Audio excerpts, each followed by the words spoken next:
चूड़ामणि अमृतमय सुलगिनगी ज्योति ब्रह्म को धारती नील की जय। ज्योति ब्रह्म को। श्री राम जय राम जय जय राम। श्री राम जय राम। सच्चिदानंद भगवान की जय। सनातन धर्म की। आज किसी साधक ने हमसे पूछा कि आपने विवेक चूड़ामणि के प्रकरण में आवरण शक्ति और विक्षेप शक्ति की बात कही थी, वो हमारे समझ नहीं आई।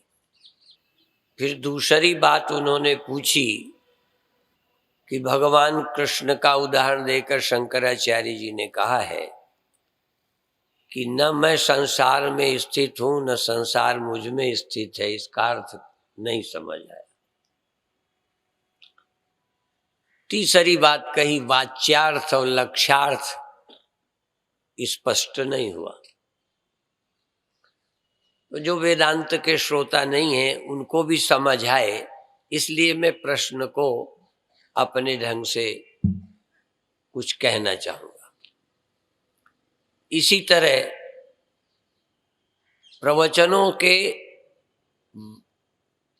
सीधा शब्द से जब अर्थ नहीं निकलता तो लक्षणा करके अर्थ निकाला जाता है, लक्षणा वृत्ति से। क्योंकि जो वेदांत कहता है वो हमारे अनुभव में नहीं आता। हमारा अनुभव और गुरुओं का, ज्ञानियों का अनुभव तालमेल नहीं खाता। शुरुआत तभी सुन रहे थे महामंडलेश्वर जी के द्वारा और उसके पहले एक साध्वी के द्वारा।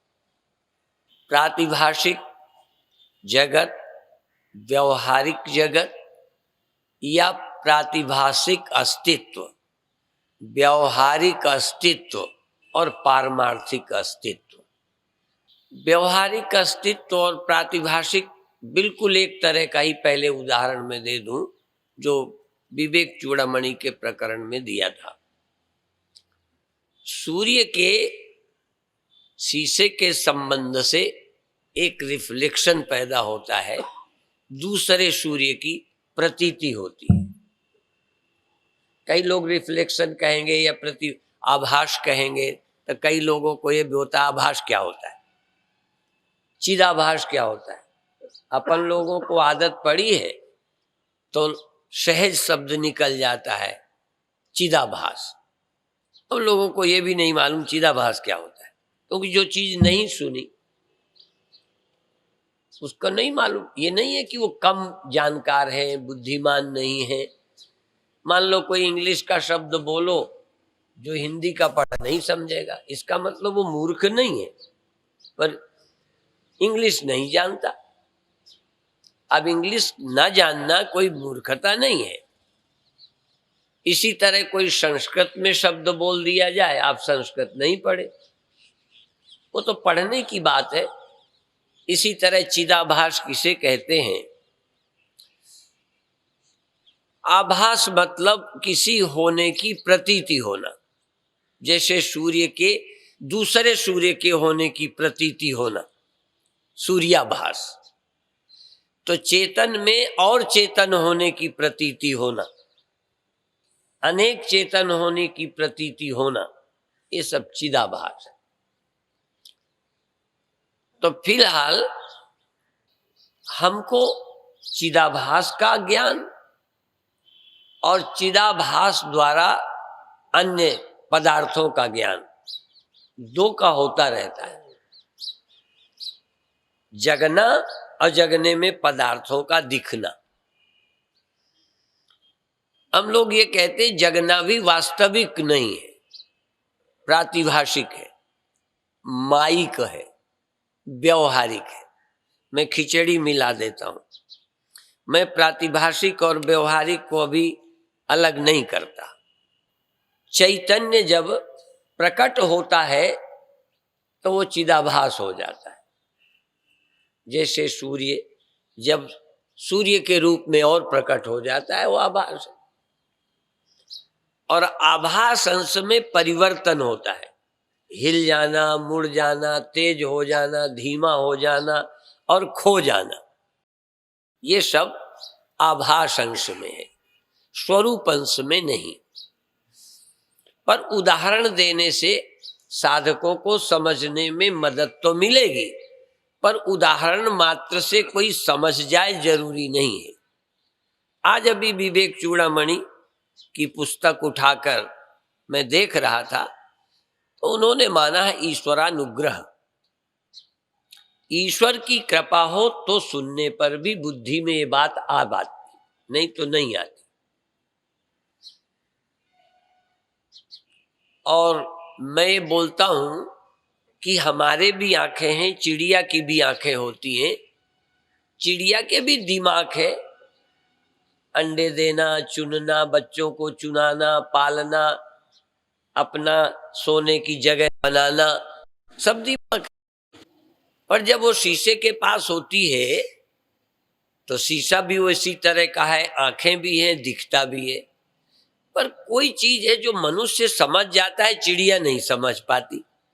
अब ये दिमाग का भेद कैसे खोपड़ी में हम डालें?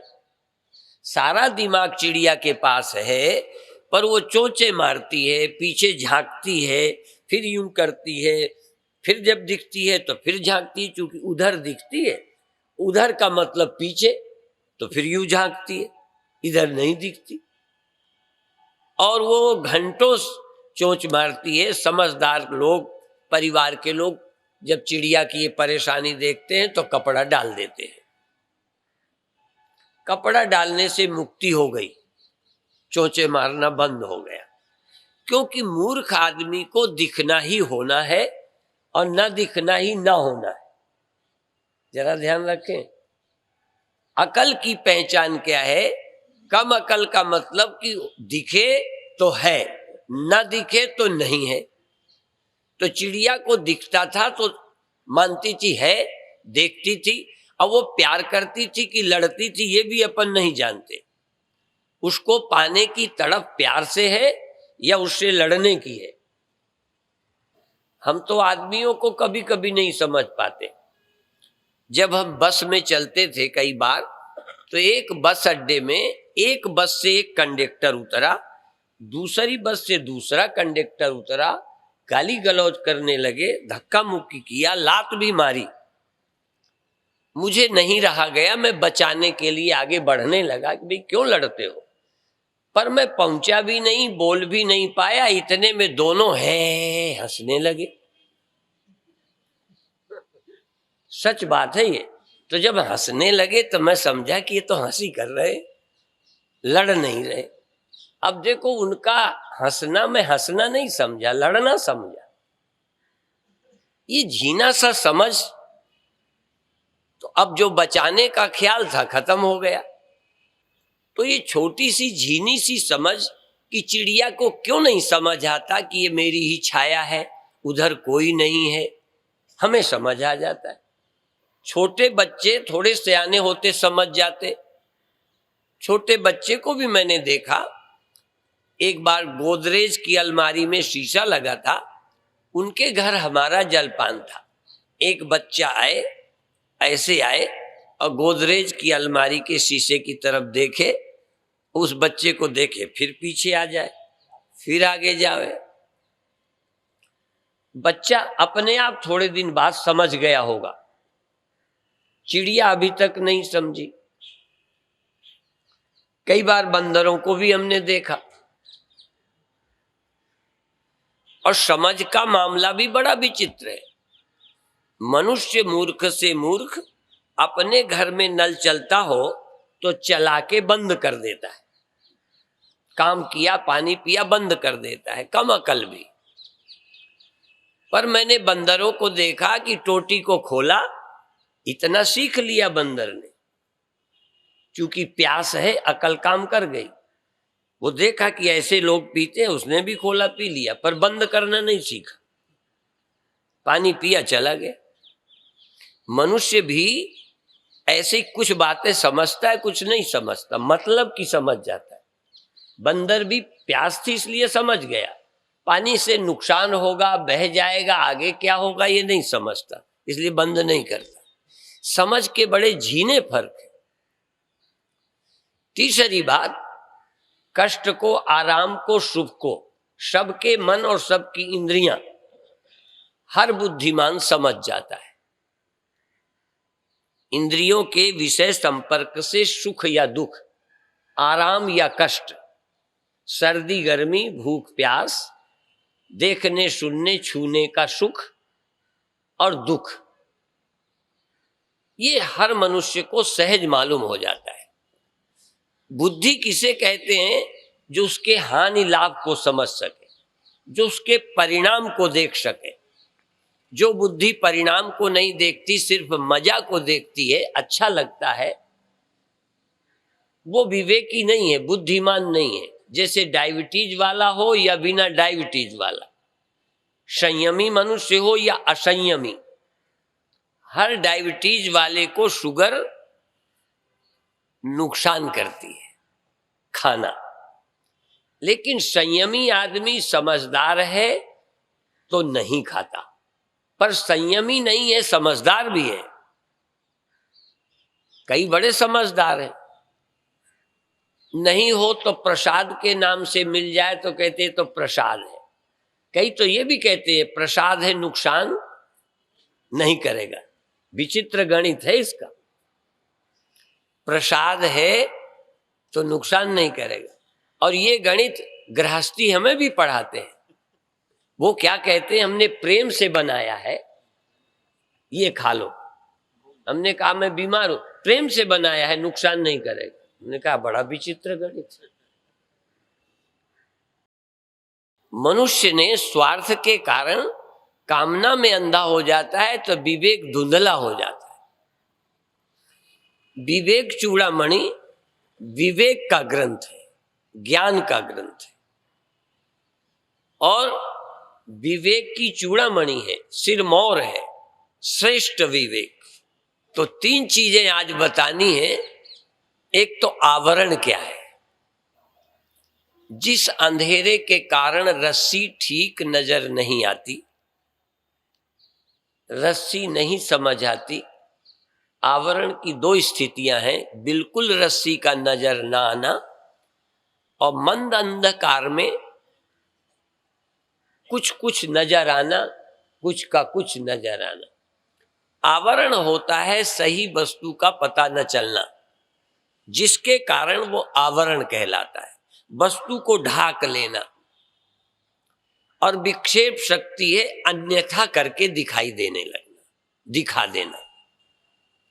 केवल आवरण बना रहे, विक्षेप ना हो तो दोबारा हो जाएगा। पूज्य मंडलेश्वर जी बता रहे थे कि एक बार अज्ञान की निवृत्ति हो जाए तो सदा के लिए दुख निवृत्ति, भ्रम निवृत्ति होती है। लय मुक्ति, लय निवृत्ति। चिड़िया को यदि चिड़िया न दिखाई दे तो ये लय निवृत्ति है। चिड़िया नहीं दिखाई दी, छुट्टी पा गई, कपड़ा ढाक दिया शीशे को, कपड़े से चोंचे मारना बंद हो गया, चैन मिल गई।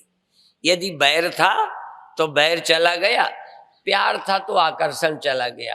क्योंकि देख करके जितना आदमी के मनों में काम, क्षोभ, क्रोध आता है, सामने ना हो तो उतना नहीं होता। विषय सामने होता है तो आदमी उतावला हो जाता है, रहा नहीं जाता। सामने दुश्मन आ जाए फिर क्रोध नहीं रुकता, दूर हो जाते हो, मन शांत हो जाता है। इसलिए आवरण शक्ति वस्तु को प्रतीत नहीं होने देती, पर विक्षेप शक्ति उसको अन्यथा करके दिखा देती है। यूं समझो, नींद तुम्हें, नींद आवरण है, स्वप्न विक्षेप है। नींद के बिना स्वप्न नहीं हो सकता। नींद का मतलब है जगत की प्रतीति का न रहना, ये निद्रा है। निद्रा आवरण है। जगत की प्रतीति न रही इसका मतलब जगत में आवरण हो गया, जगत दिखाई देना बंद हो गया। पर जब जगत दिखाई नहीं देता तो जगत के नाम से स्वप्न दिखाई देने लगा। स्वप्न विक्षेप शक्ति है। मन का पूरा सो जाना ये अज्ञानता है, लय है या आवरण है।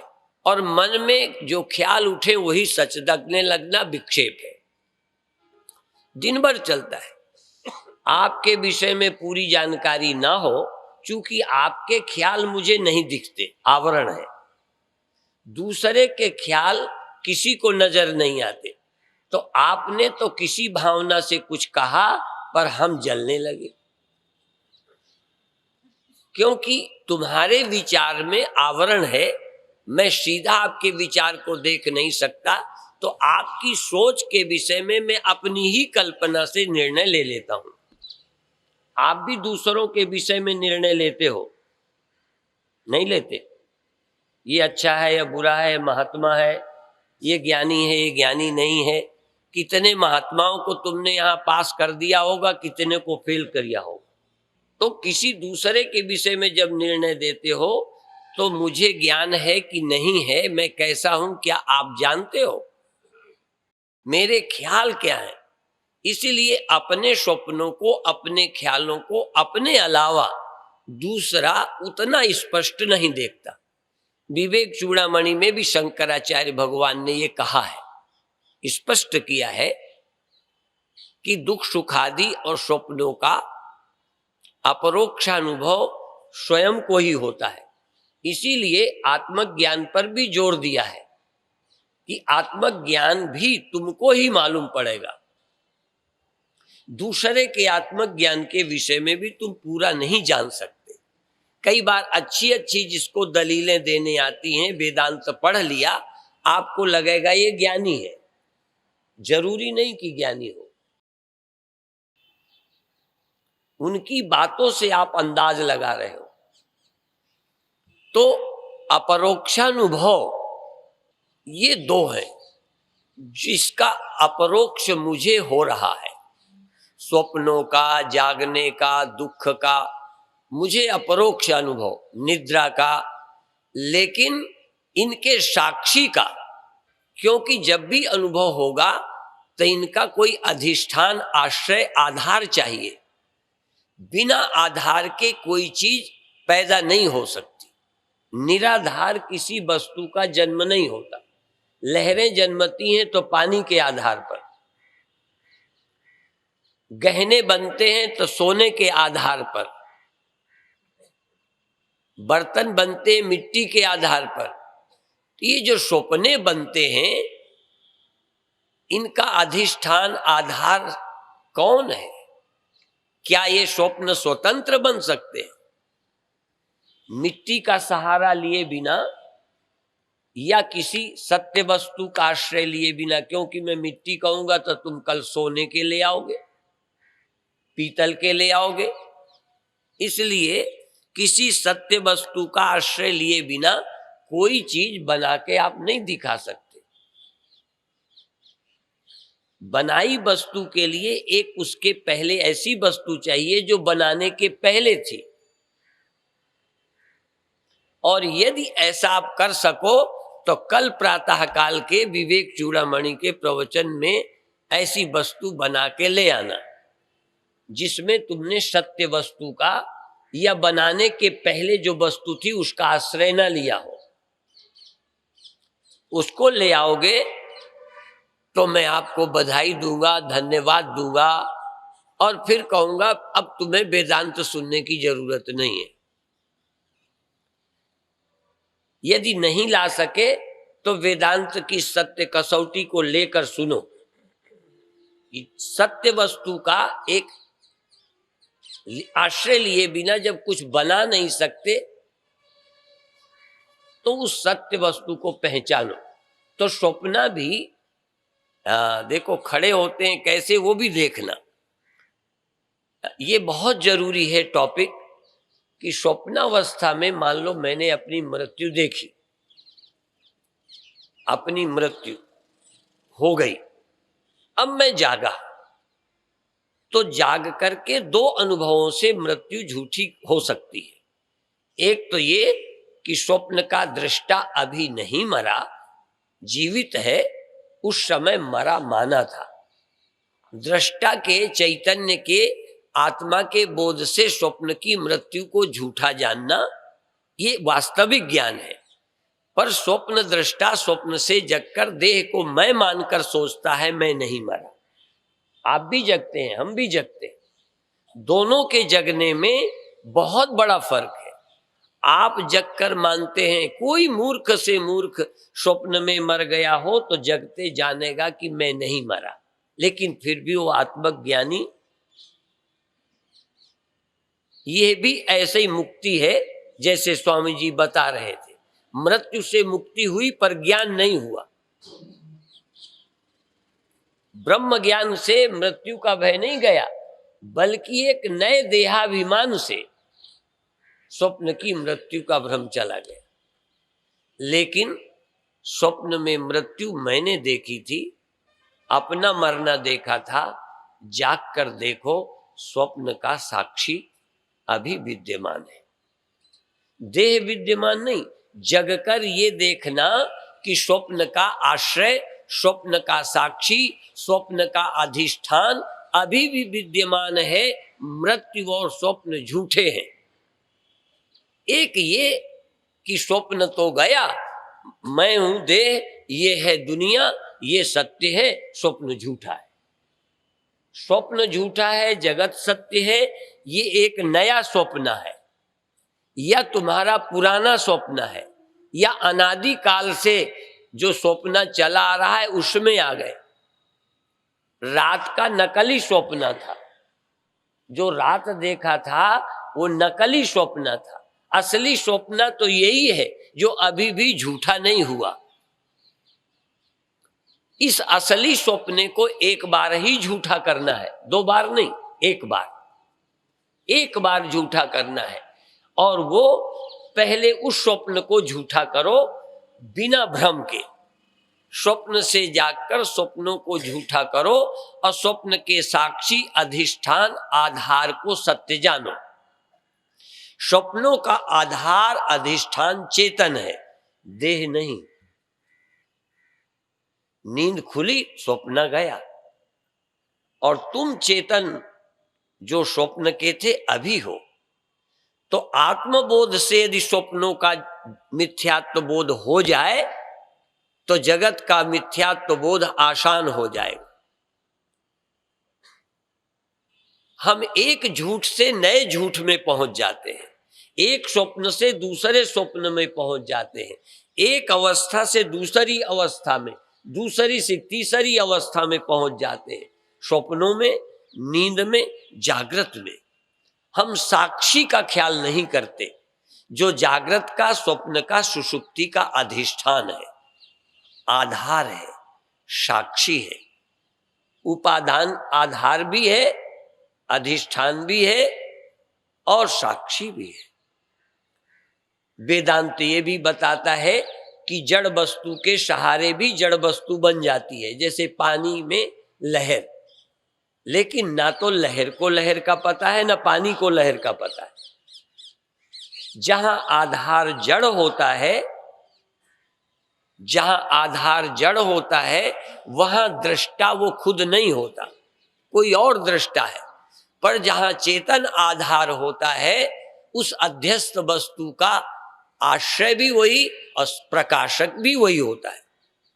स्वप्नों के अधिष्ठान भी तुम हो, स्वप्नों के साक्षी भी तुम हो, मन के अधिष्ठान भी तुम हो, मन के साक्षी भी तुम हो। ऐसा नहीं कि मन तुमसे हुआ तो, पर मन को पड़ोसी जानता है। मिट्टी में घड़ा बना तो, पर मिट्टी ने घड़े को कभी देखा? अमृतसर में तो मिट्टी घड़े को देखते हैं? बोलो, आपके यहां की मिट्टी घड़े को देखती है ना? नहीं। पानी में लहरें बनती हैं, उसको पानी लहरों को जानता है ना? नहीं जानता। तो तुम मन को क्यों जानते हो? क्योंकि तुम चेतन हो। भ्रम ये है कि मन को मैं जान लेते हो, आधार अधिष्ठान मैं ही हूं मन का, ये नहीं जानते। मन का मूल, मन का अधिष्ठान, मन का आश्रय और मन का साक्षी मैं हूं। स्वप्न का अधिष्ठान, स्वप्न का साक्षी मैं हूं, ये नहीं जानते। बस स्वप्न देखते रहते हो, स्वप्नों को ही मैं कहे जा रहे हो, मन को मैं कहे जा रहे हो, इंद्रियों को मैं कहे जा रहे हो, देह को मैं कहे जा रहे हो। और जिस मैं के कारण मन खड़ा हुआ है, इस मैं को नहीं जानते। अब ये मैं यदि स्पष्ट न हो तो यही मन का कारण बन जाता है।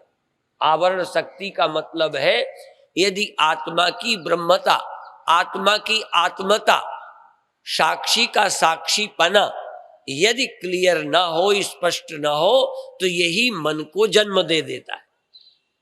इसलिए ये विक्षेप शक्ति है, मन का पैदा होना। कुछ पैदा होना विक्षेप है और असलियत पर ध्यान न जाना ये आवरण है। आत्मा में आवरण है, इसलिए मन पैदा होता है। मन तू ज्योत स्वरूप है, अपना मूल पिछान। हम अपने मूल तत्व को नहीं जानते।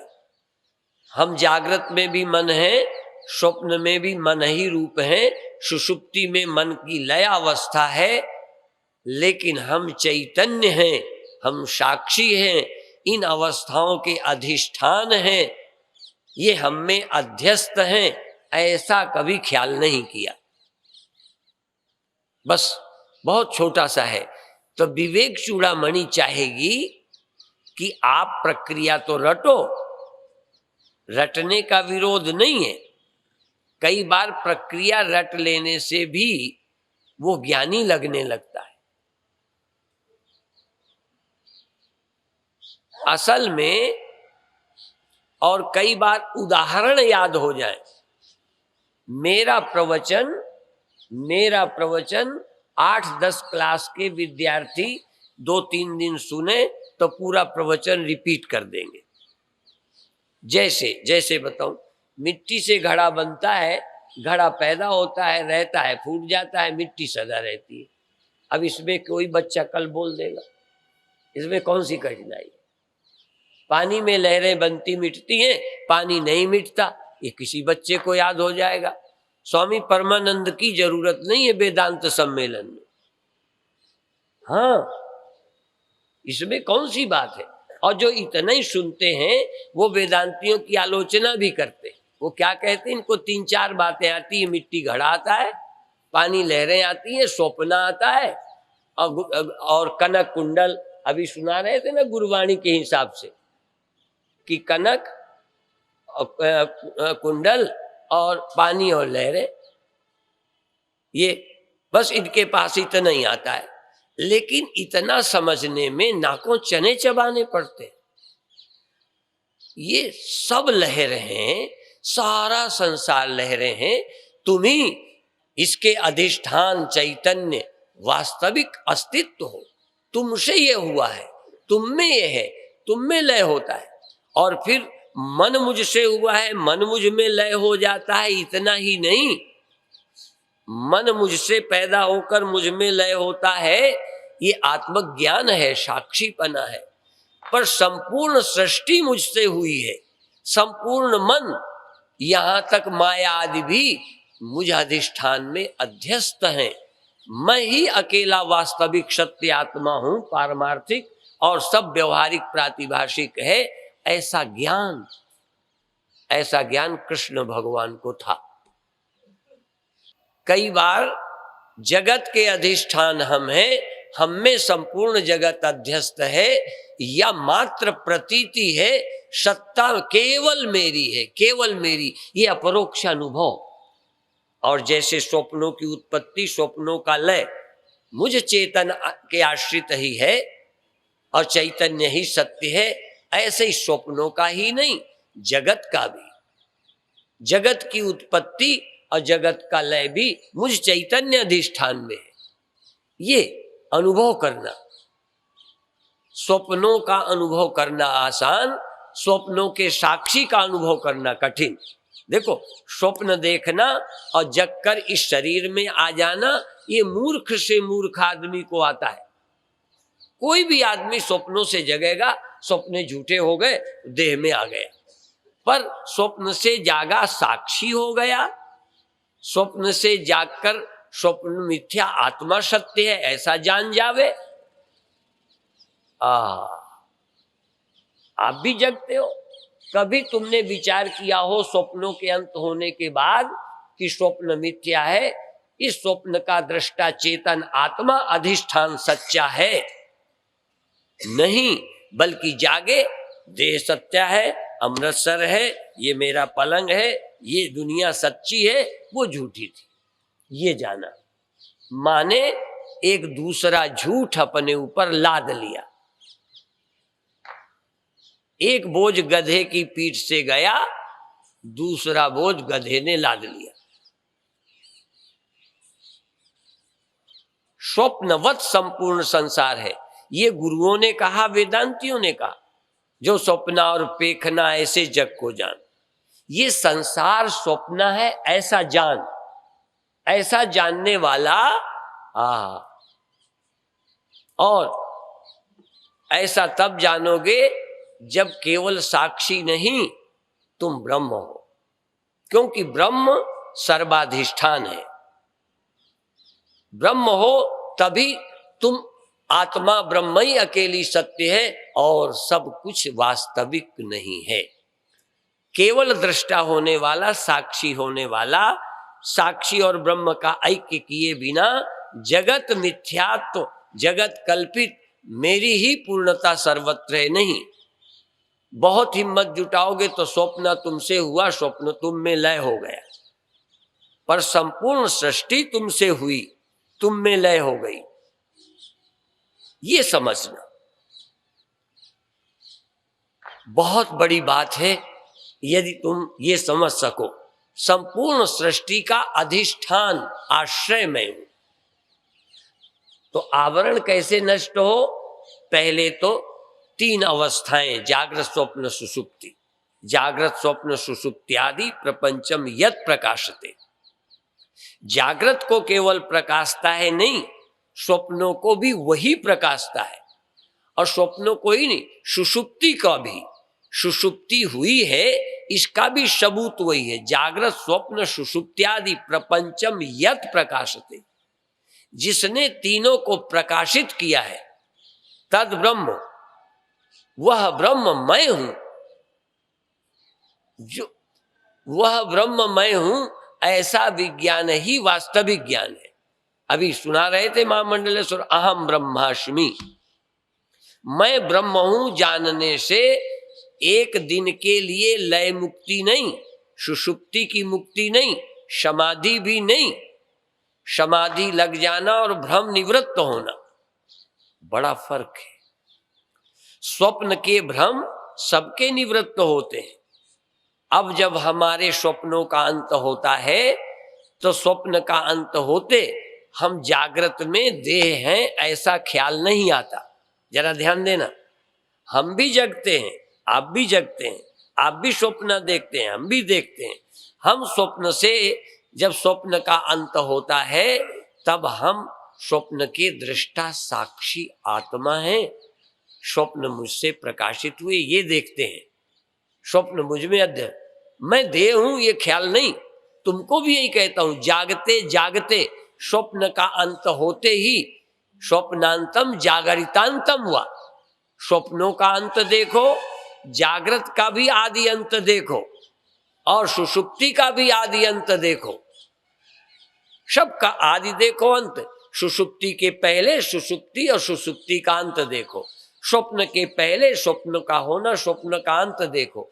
जागृत होना, जागृत का रहना, जागृत का अंत देखो।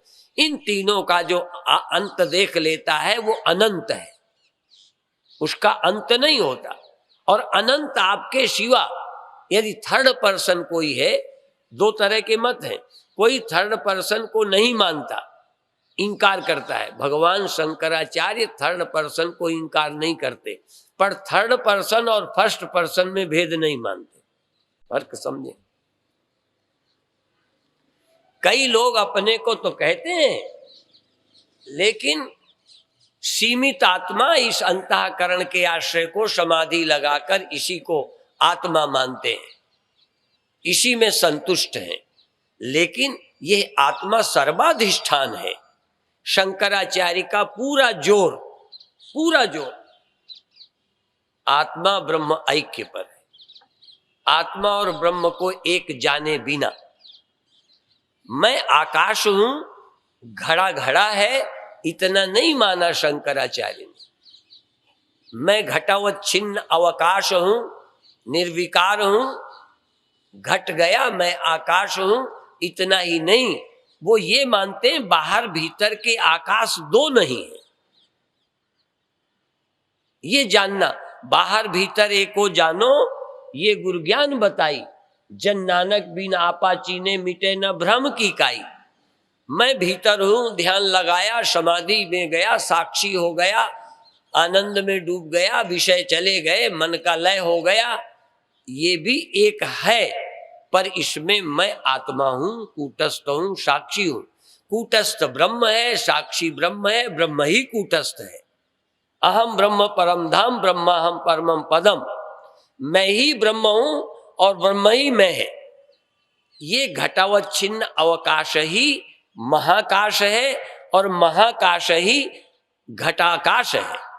महाकाश घटाकाश दो नहीं, महाकाश ही घट के अंदर घटाकाश है और घटाकाश ही घट के बाहर महाकाश है। दोनों नाम आकाश के हैं। ये अर्थात आत्मा और ब्रह्म, ब्रह्म और आत्मा एक ही है। एकता का यहां अर्थ नहीं है कि पति पत्नी दोनों की एकता करा दी, लड़ाई हो गई थी या 2-4 दिन बोलचाल बन रहा, आज मिल गए। पति पत्नी की तरह आत्मा और ब्रह्म का मिलन नहीं होता, ये ध्यान रखना। भीतर का और बाहर का आकाश एक नहीं किया जाता। केवल भ्रम निवृत्त हो गया, भीतर बाहर का आकाश एक ही है। पर तब भी समझ ना आवे तो घड़ा फोड़ कर दिखाओ। घड़ा फोड़कर, चूंकि मूढ़ बुद्धियों की समझ नहीं आता, इसलिए उपाधि का बाध करके, तोड़ करके दिखाओ कि दोनों आकाश एक है। अब दोनों एक हैं, दो हैं ही नहीं। चूंकि दो तुम्हें दिखे थे, तुम्हारी समझ में दो थे, इसलिए एक हो गए। अर्थात दो नहीं हैं, एक है। बस इसलिए इस बार के वेदांत सम्मेलन में एक ही ग्रंथ पर हम चर्चा करेंगे, विवेक चूड़ामणि पर। आज पुस्तक नहीं उठाई, कल से ग्रंथ के श्लोकों का आधार लेकर भगवान शंकराचार्य, हाँ, हम आद्य जगत गुरु शंकराचार्य, भगवान शंकराचार्य। और मैं समझता हूं कि कोई ब्रह्मज्ञानी यदि सचमुच ब्रह्म ज्ञान को उपलब्ध हुआ, आत्मा ब्रह्म ऐक्य स्पष्ट हुआ, तो वो ब्रह्म है, वो भगवान है। और उससे बड़ा भगवान और क्या होगा। तुम्हारे लिए देहधारी होने पर भी, तुम्हारे लिए अंतःकरण होने पर भी, तुम्हारी तरह जागृत स्वप्न सुषुप्ति आदि अवस्थाएं होने पर भी तुम्हारी समझ में वो मनुष्य होगा। पर वो संत या ज्ञानी गुरु अपनी समझ में भी वो मनुष्य नहीं है। भगवान कृष्ण अपनी समझ में मनुष्य नहीं है। यद्यपि मनुष्यों के बीच जाएंगे तो उनकी दृष्टि का अनुवाद करके कह भी सकते हैं कि देखो मैं मनुष्य हूं, मैं तुम्हारी तरह रहता हूं, तुम्हारी तरह काम करता हूं। चूंकि वो ये देख पाते हैं इसलिए भगवान कह सकते हैं। पर भगवान सारी सृष्टि के अधिष्ठान आश्रय हैं। इतना खुलकर स्पष्ट कहने वाले मैं ही सारी जगत का अधिष्ठान हूं। अब एक कृष्ण भगवान का ये वचन कि न मैं जगत में रहता हूं न जगत मुझ में रहता है, वह अभिप्राय है कि सूर्य अधिष्ठान में, सूर्य के प्रकाश में न रिफ्लेक्शन है, न मिटता है, न उसके आश्रित है, न सूर्य उसके आश्रित है, न रिफ्लेक्शन, वो तो कल्पित है। कल्पित वस्तु जो होती है वो अधिष्ठान का स्पर्श नहीं करती। जैसे मेज पर ये घड़ी रखी है, अब ये मेज पर घड़ी है, पर यदि घड़ी ये कुर्सी को दिख रही होती, इस चौकी को घड़ी दिखती होती और होती नहीं, स्वप्न की तरह, तो ज्ञान होने पर कैसे कहेगी कि घड़ी मुझ पर थी, मुझ पर रखी थी, अब मुझसे चली गई? वो तो जब हो तभी कहेंगे। तो जिनकी दृष्टि में जगत मिथ्यात्व स्वप्नवत हो गया, वो जगत के आश्रय हैं, जगत मुझ में रहता है या मैं सारे जगत में रहता हूं, ये भाषा भी प्रारंभिक लोगों के समझाने के लिए है। इसलिए भगवान ने अलग अलग स्तर के लोगों को बताया। जब वो ये कहते हैं न जगत मुझ में है न जगत में मैं हूं, तो अपनी व्यापकता का निषेध नहीं कर रहे। कई बार ये लगता है मैं जगत में नहीं हूं का मतलब फिर एक जगह रहते होंगे। वहां व्यापकता का निषेध नहीं कर रहे, असल में सृष्टि का निषेध कर रहे हैं। होवे तो मैं व्यापक हूं। इसलिए व्याप्य और व्यापक दो तरह के। तिल में तेल होता है, निकाला जाता है तो खली अलग थी, तेल अलग था, अलग हो गए। इसलिए खली में तिल में तेल था, अब तेल अलग हो गया, खली अलग हो गई। ऐसे ही जगत नहीं है जो भगवान कहें कि मुझ में जगत था, मैं जगत से अलग था, ऐसा नहीं। जगत मात्र प्रतीति थी, वास्तविक नहीं था। इसलिए जब मुझे दिखा था तो उस समय के अनुवाद करके कि आज स्वप्न हुआ, ये हुआ, ऐसा हुआ, शुरू में बताओ कोई हर्ज नहीं, पर जब विचार करोगे तो वहां हुआ क्या था। स्वप्न की मौत सच्ची लगने पर भी हुई नहीं थी। इसलिए जगा व्यक्ति ये कह भी सकता है कि मैं मरने से बच गया, कोई हर्ज नहीं, लेकिन ये भी कहेगा मैं मरा ही नहीं। मरा होता तो बचने का सवाल था, मरा ही नहीं। मृत्यु झूठी थी, मृत्यु हुई ही नहीं, मृत्यु एक स्वप्न था। इस तरह से जन्म और मृत्यु पूर्ण बोधवान व्यक्ति के लिए वह नहीं है। इसलिए मैं जगत में हूं, जगत मुझ में नहीं है, इस तरह भगवान श्री कृष्ण ने निषेध किया। वाच्य और लक्ष्य की जो बात थी थोड़ी, वो ये है कि एक घड़ा है, एक मटका है, उन दोनों की एकता करो। घड़े को या तो मटका कहो या मटका को घड़ा कहो, दोनों एक कहो, कहोगे? अच्छा, मकान को और घड़े को एक कहोगे? तो जो ऊपर की जो वाच्य उपाधि है, वाच्य, उसकी एकता डायरेक्ट नहीं हो सकती, किसी को समझ नहीं आएगी।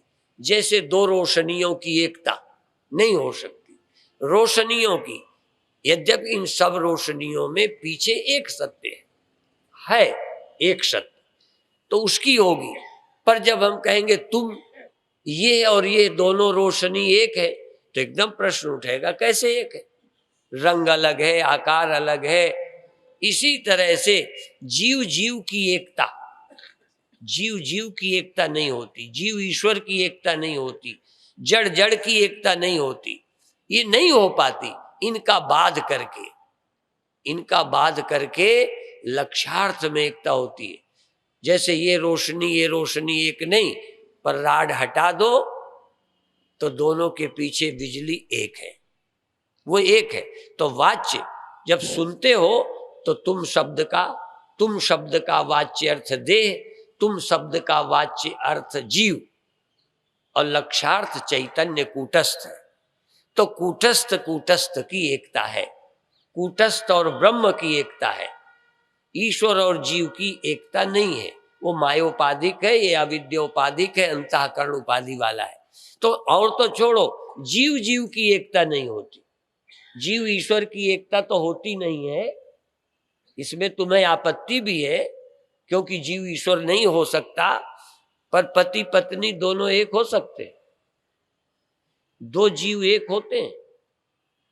तुम्हारा दुख मेरा दुख एक हो सकते हैं, तुम्हारा स्वप्न मेरा स्वप्न एक हो सकता है, तुम्हारा जगना मेरा जगना होता है। तुम्हारा सोना मेरा सोना एक होता है कि अलग होता है? तो जीव जीव की एकता नहीं है। हम तो जीव जीव की एकता नहीं करते, जीव ईश्वर की कैसे कर देंगे? इतने बुद्धू थोड़ा है हम। तो आप कहोगे फिर कैसे करते हो? दो रिफ्लेक्शनों की एकता नहीं करते। दो सूर्याभास हैं या अनेक सूर्याभास हैं। सूर्य के आभास की सूर्य के आभास से समता तो है पर एकता नहीं। समता इस अर्थ में है कि दोनों प्रकट हुए, दोनों खो जाने वाले हैं।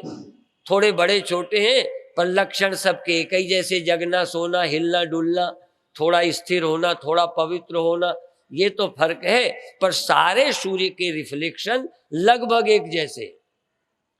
तो पर फिर भी दोनों एक नहीं है, सब एक नहीं है। हाँ, सब जिसके रिफ्लेक्शन है वह एक है और उससे अलग ये कोई नहीं है। देखो, डायरेक्ट एकता नहीं, घड़े की मकान से एकता नहीं।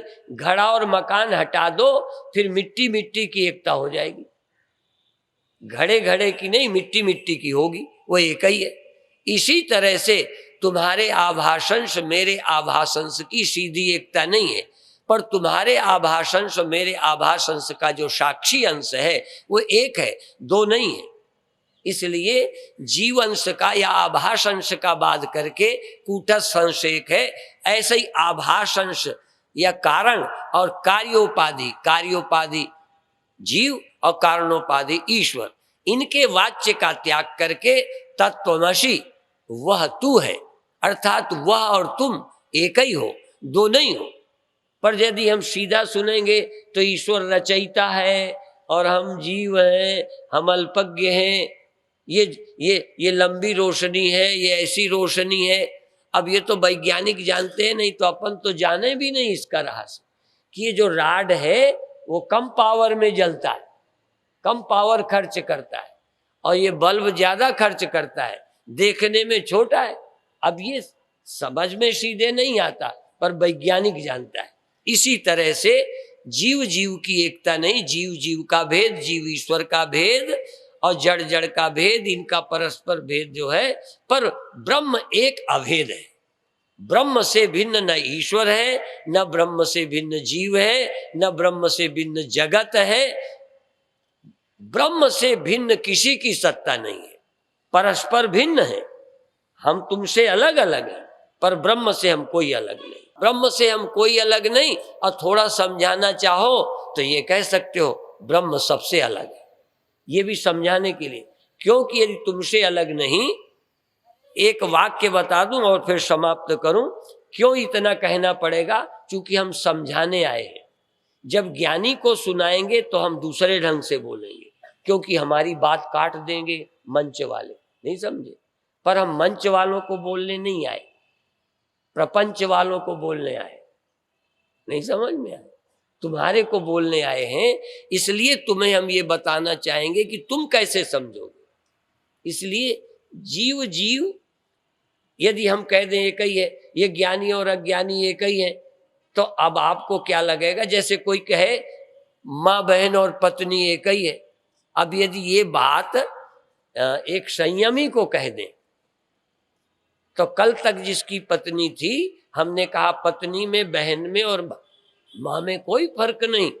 वो कान पकड़ेगा, आज तक मैंने पाप किया, आज से पाप नहीं करूंगा, क्योंकि माँ और पत्नी एक ही है। वो उधर अर्थ निकालेगा। और एक आदमी कामी है, उन्होंने कहा पत्नी और माँ में कोई फर्क नहीं है, तो उन्होंने कहा अच्छा है। बात समझ में आई? एक शब्द के अर्थ अलग अलग जाते हैं।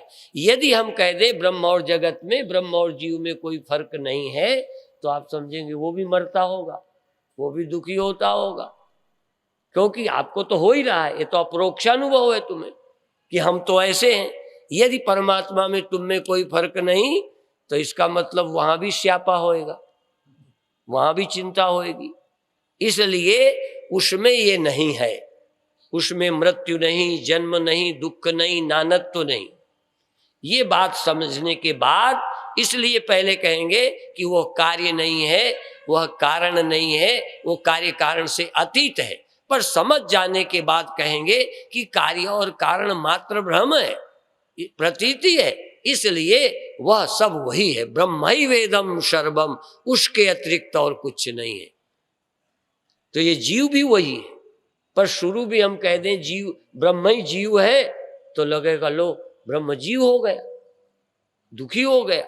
असल में वो हो नहीं गया, मात्र प्रतीति है। और छुटकारा भी जो बोलते हैं ये भी सोचो, क्योंकि अभी तक हम देह थे, मरते थे, हम जीव थे, जन्म मरण वाले थे, इसलिए मुक्ति लगेगी। क्योंकि स्वप्न में तुमने मरना देखा, यदि देखा हो तो जग गए तो क्या कहोगे, अरे बच गए, आनंद मिल गया। और लेकिन थोड़ा विचार करके देखो तो पूछो उस समय भी तुम मर गए थे? नहीं मरे थे, उस समय भी भ्रम था। इसी तरह से बंधन भ्रांति है, बंधन भ्रांति है, इसलिए अभी कह दें मुक्ति भी भ्रांति है तो गड़बड़ा जाएगा मामला, फिर तुम बंधन ही अनुभव करते रहोगे। जब तक तुम्हारी नींद न खुल जाए तब तक तुम बंधन में हो और तुम्हारी मुक्ति होगी। पर जब मुक्त होकर अनुभव करोगे कि हम ब्रह्म हैं, तब आप कह सकोगे कि मैं सदा से ही मुक्त हूं। फिर बंधन का ख्याल चला जाएगा। जब तक बंधन का ख्याल जड़ से न समाप्त हो, जब तक भ्रम नहीं समाप्त हो जाए, जब तक जीव भाव नहीं नष्ट हो जाए, तब तक मुक्ति माने बिना चल नहीं सकते। बंधन है तो मुक्ति है। स्वप्न में दुख थे तो जागने पर छुटकारा हुआ। बाद में तुम ये आप ही मान लोगे कि बंधन भी प्रतीति थी, स्वप्न भी दिखा था, वास्तविक नहीं था। तो ये माया मात्र जगत बाद में समझ आएगा धीरे धीरे। इसलिए साधना करते हुए, वेदांत का श्रवण मनन निधिध्यासन करते हुए आत्मा का परोक्ष अनुभव करें। इतना ही कहते अभी समाप्त करते हैं।